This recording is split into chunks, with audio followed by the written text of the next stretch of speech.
আমরা চাই না আমাদের আগামী দিনের ভবিষ্যৎ শুধু জিপিএ A+, গোল্ডেন প্লাস এই সোনার হরিণের পিছনে ছুটে বেড়া। আমরা চাই তারা মেধাবী ছাত্র হোক, তারা ক্রিয়েটিভ হোক, তারা সৃজনশীল হোক এবং তারা খেলতে খেলতে শিখবে, সেটা আমরা চাই। আমরা চাই এই আধুনিক বিশ্বায়নের যুগে তাদেরকে মানসম্মতভাবে গড়ে তোলা।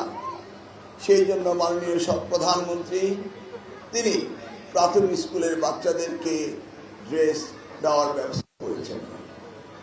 তিনি একদিন আমাদেরকে বলছিলেন, তিনি যখন ইংল্যান্ডে ছিলেন তখন দেখতেন স্কুলের বাচ্চারা কত সুন্দর জুতো মোজো, কি সুন্দর ড্রেস, কাঁধে ব্যাগ নিয়ে যারা স্কুলে যায়, তাদেরকে স্কুলে মিল দেওয়া হয়। সে থেকে তিনি আমাদের নির্দেশ দিয়েছেন এই প্রাথমিক স্কুল হতে শুরু করে সেকেন্ডারি স্কুল সকলকেই ড্রেস দিতে হবে। ইতিমধ্যে আমরা পাইলট প্রজেক্ট হিসাবে বাংলাদেশে 4.5 লক্ষ শিক্ষার্থীদেরকে ক্লাস 1 থেকে শুরু করে আমরা তাদের ড্রেস দেওয়া শুরু করেছি। এই অনুষ্ঠানটি উদ্বোধন হবে আশা করছি জুলাই শেষ সপ্তাহে। পরবর্তী বাজেট থেকে আমরা বাংলাদেশের প্রত্যেকটি স্কুলে এই ড্রেসের ব্যবস্থা করব। সেই সাথে আমাদের মিড ডে মিল এইটিও শুরু হয়েছে এবং আগামী প্রাথমিক স্কুলে যে বাজেট রয়েছে, আমরা যে PDP 5 বলি, সেখানে সেটার জন্য বরাদ্দ রয়েছে।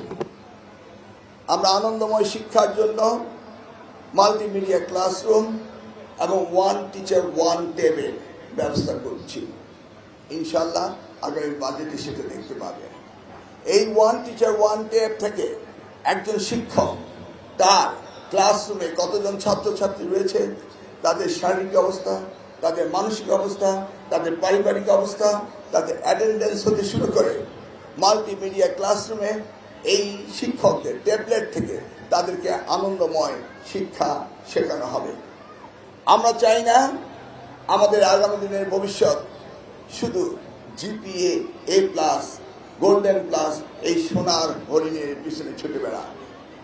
আমরা চাই তারা মেধাবী ছাত্র হোক, তারা ক্রিয়েটিভ হোক, তারা সৃজনশীল হোক এবং তারা খেলতে খেলতে শিখবে, সেটা আমরা চাই। আমরা ক্লাস 4 থেকে sports and culture and debate সেটা আমরা ইনক্লুড করছি।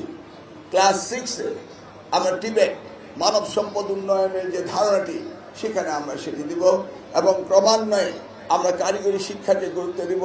কারণ বাংলাদেশে এই অবালিত মানব সম্পদকে আমরা কর্ম সক্ষম জাতি হিসেবে পরিণত করার জন্য আমরা কাজ করে যাচ্ছি।